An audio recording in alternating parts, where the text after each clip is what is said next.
জিন জাতি যেহেতু অদৃশ্য, তাই আমি মহান আল্লাহর বান্দা হিসাবে তাদের কোনো ক্ষতি করার অধিকার রাখি কিনা? দুষ্ট জিন যদি আমার ঘুমের মধ্যে বিরক্ত করে বা অন্য কোনোভাবে ক্ষতি করে, তাহলে পরিত্রাণের উপায় কি? আমি যতটা জানি, বান্দার পায়ে কাটা ফুটলেও মহান আল্লাহ তাকে সওয়াব দিবেন। দুষ্ট জিন যদি আমার ঘুমের মধ্যে বিরক্ত করে, এর জন্য পরকালে মহান আল্লাহ আমার সওয়াব দিবেন কিনা? অনেকগুলো প্রশ্ন একসাথে করেছেন। প্রথম প্রশ্ন উত্তর হলো যে আল্লাহর সৃষ্টি হলেই তাকে কষ্ট দেয়া যাবে না এমন কথা নাই। আল্লাহ যদি কোনো সৃষ্টিকে সৃষ্টি করেন যেটা দিয়ে মানুষ উপকার হাসিল করবে, যেমন আল্লাহ তাআলা হালাল প্রাণীগুলো সৃষ্টি করেছেন মানুষের খাদ্য হিসেবে, অতএব তাদেরকে জবে করে খানা খাওয়া হালাল। আবার কোনো প্রাণী যদি মানুষের কষ্টের কারণ হয়, উপদ্রবের কারণ হয়, তাহলে সেগুলোকে মারা, সেগুলোকে নিধন করা, এটারও অধিকার মানুষের আছে, কারণ আপনাকে সে কষ্ট দিচ্ছে। আর যদি কোনো প্রাণী আপনার কোনো কষ্ট না দেয়, কোনো ক্ষতি না করে, অহেতুক আপনি তাকে মারলেন, ক্ষতি করলেন, কষ্ট দিলেন, তাহলে সেটা অবশ্যই আপনার জন্য মাজমুম বা নিন্দনীয়, নিষিদ্ধ কাজ। অতএব কোনো জিন যদি আপনার ক্ষতি করে, তাহলে সে ক্ষতি থেকে বাঁচার জন্য আপনি আত্মরক্ষামূলক কাজ করবেন, সেটাই স্বাভাবিক। আর মানুষের ঘুমের মধ্যে, ঘুমের বাইরে যে কোনো মুহূর্তে দুষ্ট জিনের উপদ্রব যদি হয়, তাহলে তার আত্মরক্ষার জন্য নবী করিম সাল্লাল্লাহু আলাইহি সাল্লামের শেখানো আমল আছে, 3 কুলের আমল আছে, অন্যান্য যে সমস্ত রক্ষা কবচ আমল আছে, সে আমলগুলো আমরা বেশি বেশি করবো ইনশাআল্লাহ। এবং কোনো বিপদ যদি হয়, অনেকে আছেন যে ব্ল্যাক ম্যাজিকের কারণে কষ্টে আছেন, অনেকে আছেন দুষ্ট জিনের উপদ্রবের কারণে কষ্টে আছেন, এবং এই কষ্টটা এত বেশি যে আসলে এই কষ্ট থেকে পরিত্রাণের উপায় অনেকে খুঁজে পান না। এবং অনেক সময় দেখা যায় কষ্টগুলো মাত্রাতিরিক্ত, অনেক বেশি, অনেক কষ্ট। পরিবারের কেউ জিনে আক্রান্ত, দুষ্ট জিনে সওয়ার হয়েছে তার উপরে, কিংবা কোনো সেহের বা ব্ল্যাক ম্যাজিক করা হয়েছে কারোর প্রতি, তখন দেখা যায় যে ওই পুরা পরিবারের মানুষের ঘুম হারাম হয়ে যায়, পেরেশানি কোনো শেষ থাকে না। সন্দেহ নাই, যদি এটা থেকে আত্মরক্ষার জন্য তিনি রুকিয়া শরঈয়া, শরিয়া সম্মত ঝাড়ফুঁক বা রুকিয়ার আশ্রয় নেন, রুকিয়ার মাধ্যমে তিনি ট্রিটমেন্টের চেষ্টা করেন, পাশাপাশি এই বিপদে তিনি সবর করেন, ধৈর্য ধারণ করেন, অবশ্যই এর জন্য তিনি বিনিময় লাভ করবেন। কারণ এটা তো সঠিক যে নবী করিম সাল্লাল্লাহু আলাইহি সাল্লাম বলেছেন, ইমানদার তার যদি পায়ে কাঁটাও ফুটে এবং সে যদি সবর করে, ধৈর্য ধারণ করে, আল্লাহর ফয়সালাকে মেনে নেয়, এর বিনিময় সে আল্লাহর কাছ থেকে আজর এবং বিনিময় পাবে। এজন্য যদি কেউ এরকম দুষ্টজনের উপদ্রব কিংবা সেহেরের শিকার হয়ে কষ্ট পায় এবং সে সবর করে, ইনশাআল্লাহ সে আল্লাহর কাছ থেকে আজর লাভ করবে। এক ভাই লিখেছেন, নামাজের মধ্যে মৃত্যু উপস্থিত হলে করণীয় কি? উদাহরণস্বরূপ সিজদারত অবস্থায় মৃত্যু উপস্থিত হলে আমি কি সিজদার তাসবিহ পড়ব, নাকি কালিমায়ে তাইয়্যিবা বা কালিমায়ে শাহাদা পাঠ করব, নাকি উভয় কালিমা পড়ব? দয়া করে জানাবেন। নবী করিম সাল্লাল্লাহু আলাইহি সাল্লাম বলেছেন, মান কানা আখিরু কালামিহি কাউলু লা ইলাহা ইল্লাল্লাহ দাখালাল জান্নাহ আও কামা ওয়ারাদা ফিল হাদিস। যে ব্যক্তির শেষ কথা হবে লা ইলাহা ইল্লাল্লাহ, যার শেষ কথা কি হবে? লা ইলাহা ইল্লাল্লাহ, অর্থাৎ তাওহীদ যার শেষ অবস্থান হবে, সে ব্যক্তি ওই অবস্থায় মৃত্যুবরণ করলে তার ঠিকানা হবে জান্নাত, সে জান্নাতে প্রবেশ করবে। আল্লাহ আমাদের সেই সৌভাগ্যবান মানুষদের কাতারে শামিল হওয়ার তৌফিক দান করুন। তাহলে শেষ কথা লা ইলাহা ইল্লাল্লাহ হলে জান্নাতে প্রবেশ করবে, যে এর অর্থটা কি, এর মর্মটা কি? অনেক মুহাদ্দিসিনে কেরামের ব্যাখ্যা হলো যে এর মর্ম হলো, যার সর্বশেষ অবস্থান হবে ঈমান এবং তাওহীদ, অর্থাৎ তাওহীদে বিশ্বাসী আছে, এই অবস্থায় তার মৃত্যু হয়েছে। মাঝে মৃত্যু এবং তার তাওহীদের এই বিশ্বাস, এই দুইয়ের মাঝে কখনো শিরক, সন্দেহ, কুফর, নিফাক এগুলোর কোনোটা আসে নাই। সে তাওহীদের উপরে যে অবস্থান তার ছিল, বক্ষে তাওহীদে বিশ্বাস ছিল, মুখে তাওহীদের স্বীকৃতি ছিল, এরপর সে ওই অবস্থান থেকে 2 মাস পর, 2 বছর পর, 10 বছর পর যখনই মারা যায়, অবস্থান আগেরটাই ছিল, তাহলে সে জান্নাতে যাবে। এই হাদিসের ব্যাখ্যা অনেকে বলেছেন, অনেক মুহাদ্দিস বলেছেন এইটা।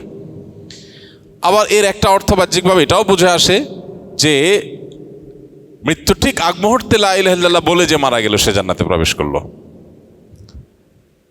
তো যেটাই হোক না কেন, বাহার কায়েফ মানুষ মৃত্যুর আগ মুহূর্তে লা ইলাহা ইল্লাল্লাহ মুখে উচ্চারণ করেই মৃত্যুবরণ করতে হবে জান্নাতে প্রবেশ করবার জন্য, ব্যাপারটা এরকম না, এটা শর্ত না।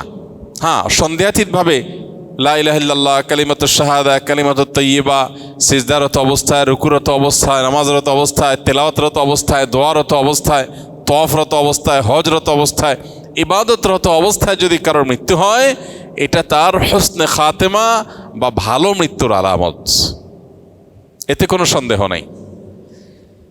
কিন্তু এর মানে এই না যে তাকে ওই লা ইলাহা ইল্লাল্লাহ উচ্চারণ করতে করতেই মারা যেতে হবে, তাহলেই শুধু ভালো মাত্র আলামত বলা যাবে, ব্যাপারটা সেরকম না।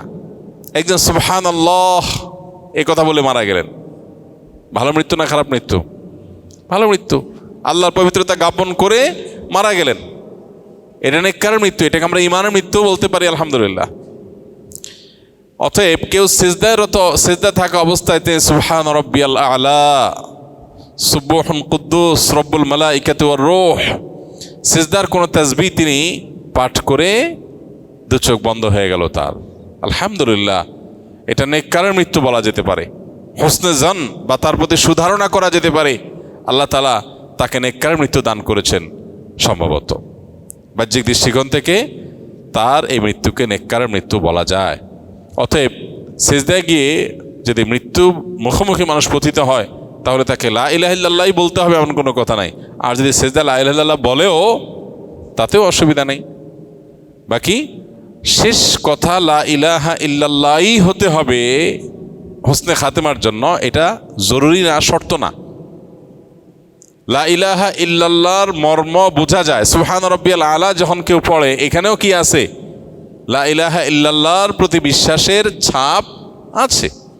অতএব ওই মৃত্যুটাকেও ভালো মৃত্যু ধরা হবে। এরপরে প্রশ্ন হলো, কোরবানি আসলে এক শ্রেণী মানুষের মায়া কান্না দেখা যায়, তাদের ব্যাপারে আপনার অভিমত কি? কোরবানি আসলে যারা মায়া কান্না করে, অর্থাৎ পশুর প্রতি মায়া দেখায় যে এতগুলো পশুকে একদিনে শেষ করা হচ্ছে, তারা জানেন কিনা যে প্রতি বছর শুধু কোরবানিকে ঘিরে 1,00,000 কোটি টাকার বেশি লেনদেন বাংলাদেশে হয়ে থাকে।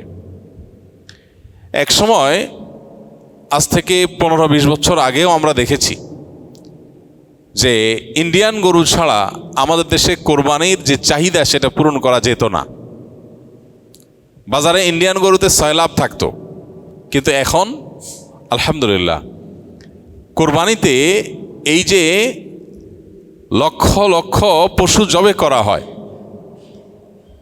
লক্ষ লক্ষ পশু জবে করা হয়, এবং শত শত নয় হাজার হাজার কোটি টাকার যে লেনদেন হয়, একটা দেশের অর্থনীতির জন্য এটা যে কত পজিটিভ এবং গুরুত্বপূর্ণ এবং ইতিবাচক দিক, সেটা বোঝার জন্য অর্থনীতির ছাত্র হওয়ার দরকার নেই।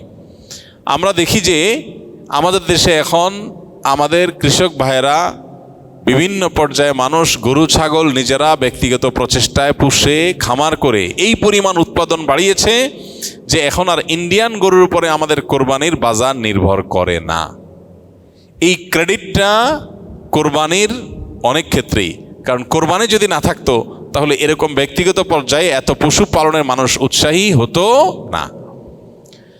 অতএব যারা কোরবানি আসলে পশুর প্রতি মায়া কান্না করে, তারা আসলে হয় জ্ঞান পাপী আর না হলে অর্বাচীন। তারা কোরবানির পেছনের যে অন্তর্নিহিত বিশাল অর্থনৈতিক গুরুত্বপূর্ণ ভূমিকা আছে আমাদের দেশের জন্য, শুধু অর্থনৈতিক ভূমিকাই না, এর পেছনে আরও অনেক কিছু আছে। অনেক গরিব প্রান্তিক জনগোষ্ঠীর অনেক মানুষ আছেন যারা সারা বছর নিজের টাকায় গোশত কিনে খাওয়ার মতো সামর্থ্য তাদের খুব একটা থাকে না। তাদের শরীরে আমিষের যে ঘাটতি আছে, এই ঘাটতি পূরণ করবার ক্ষেত্রে কোরবানির ভূমিকা অপরিসীম। অনেক ক্ষুদ্র ক্ষুদ্র উদ্যোক্তা আছেন, ছোট ছোট ব্যবসায়ী আছেন, যে অনেক বিধবা আছেন যে 2-4-6টা ছাগল তিনি পালেন, 1 বছর পালার পর কোরবানিতে বিক্রি করে যে লাভ হয় তা দিয়ে তার সংসার চলে। আলহামদুলিল্লাহ, এই যে ক্ষুদ্র ক্ষুদ্র উদ্যোক্তা তৈরি করা, তাদেরকে বাঁচিয়ে রাখা এবং এই জাতীয় আরও যত রকমের সুফল আছে কোরবানিকে ঘিরে, দেখা যায় যে কাঁঠাল পাতা এটা সারা বছর কোনো কাজে লাগে না, কিন্তু কোরবানিকে ঘিরে প্রচুর পরিমাণে কাঁঠালের পাতা গাছ থেকে সংগ্রহ করা, পাড়া, তারপরে সেটা বিক্রি করা, তারপরে খড় বিক্রি করা, তারপরে গরুর খাবার বিক্রি করা, তারপরে কোরবানির জন্য গরুর গোশত বানাতে হবে সেজন্য কাঠের গুঁড়ি তৈরি করা, সেগুলো বিক্রি করা। তারপরে যারা কামারের কাজ করে, লোহা লক্কর নিয়ে যারা কাজ করে, তারা দেখা যায় দাও বটি ইত্যাদি ধার করার কাজ করে। এরকম বহু পেশার মানুষ তাদের জীবিকা নির্ভর করে কোরবানির উপরে। সবচেয়ে বড় কথা হতো আল্লাহ তাআলার নির্দেশ, নবী সাল্লাল্লাহু আলাইহি সাল্লামের নির্দেশ, সেটা তো সবচেয়ে বড় কথা আছেই। এর পাশাপাশি কোরবানির যত আর্থসামাজিক উপকারিতা আছে সেটার দিকে যদি কেউ একটু চোখ বুলায়, তাহলে সে কোরবানির ব্যাপারে নেতিবাচক কথা বলতে পারে না, হোক সে নাস্তিক, হোক সে অন্য কোনো ধর্মাবলম্বী। কারণ এর প্রত্যক্ষ সুফল আমরা অগণিত পাচ্ছি। আর যদি কোনো সুফল প্রত্যক্ষ আমরা নাও বুঝি, তারপর আমাদের ইয়াকিন থাকবে, একজন মুসলমান এই বিশ্বাস থাকবে আল্লাহ এবং তার রাসূল যে নির্দেশ করেছে তার ভিতরে কল্যাণ আছে, অকল্যাণ নাই। যারা কোরবানি আসলে মায়া কান্না করে, এদেরকে দেখবেন তারা বিফ বার্গার আর চিকেন ফ্রাই অন্যদের চাইতে একটু বেশি খায়। শুধু তাদের মায়া কান্নাটা হয় কখন? কোরবানির সময়। আল্লাহ তাআলা তাদের এই দ্বিচারিতা সম্পর্কে আমাদের সতর্ক হওয়ার তৌফিক দান করুন।